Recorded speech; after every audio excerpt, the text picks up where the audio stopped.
Bom, o Franzer, eu perguntei como é que pronunciava, né, seu nome. Obrigado, Franzer, boa noite para você.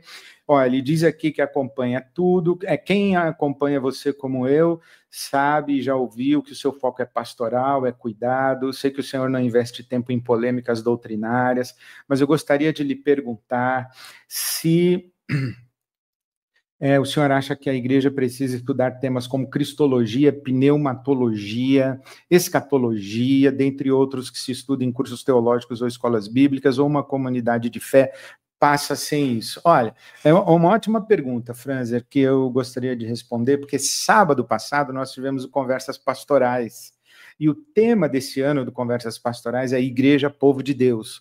E eu falei no sábado passado que uma das minhas compreensões da igreja, povo de Deus, e povo de Deus, né? Povo de Deus, quando a gente pensa em povo de Deus, a gente pensa logo no povo de Israel no Velho Testamento, no Antigo Testamento.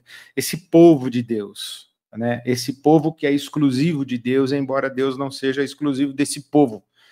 Mas por que então, Deus tem um povo?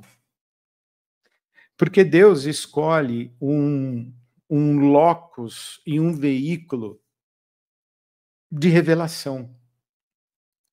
E é na história de Israel que Deus se revela.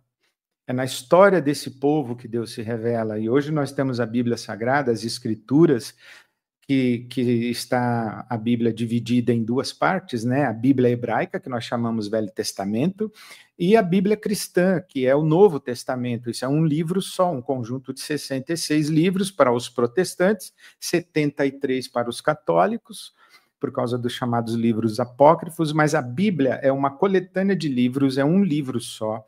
E a Bíblia é esse registro da revelação que Deus fez de si mesmo na história.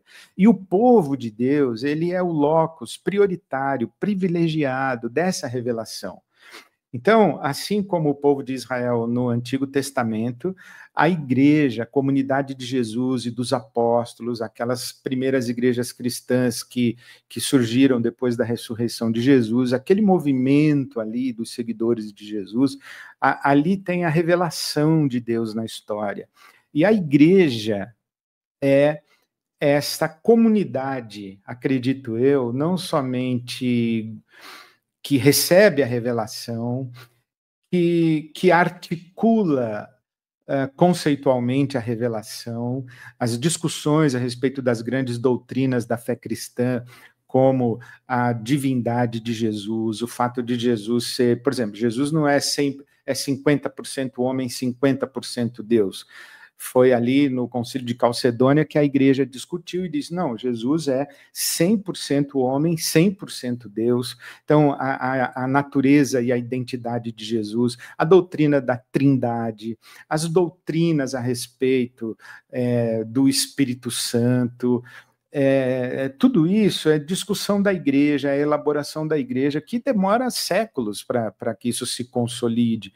Então, a igreja é a comunidade que recebe a revelação, articula a revelação e propaga a revelação de Deus. Então, quando você pergunta, Franzer, é importante que a igreja estude cristologia, que estude a respeito de Cristo, pneumatologia, que estude a respeito do Espírito Santo, que estude a respeito de escatologia, que são a doutrina das últimas coisas, né?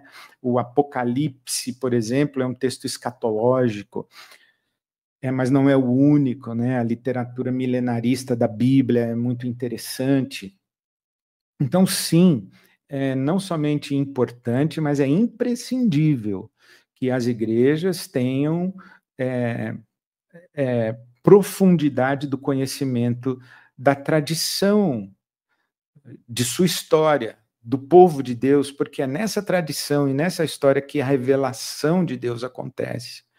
Então é imprescindível, sim. O que é a igreja? A igreja é a comunidade que recebe a revelação, articula a revelação, propaga a revelação. Então ela tem que conhecer a revelação, né? E a maneira como as doutrinas estão articuladas trata disso daí. Agora, o que é preocupante é quando você pega uma compreensão doutrinária e transforma na única e na absoluta.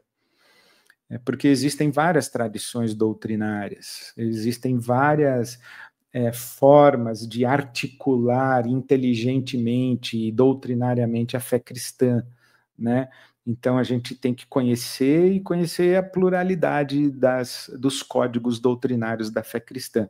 Por exemplo, a Igreja Ocidental tem uma compreensão do Evangelho que é muito diferente da compreensão da Igreja Oriental. O cristianismo ortodoxo é diferente do cristianismo católico romano, que é diferente do cristianismo protestante reformado. Então é importante a gente conhecer as doutrinas, sim, mas o quanto melhor a gente consegue discernir essas doutrinas no corpo histórico da igreja, melhor a gente tem discernimento da nossa fé.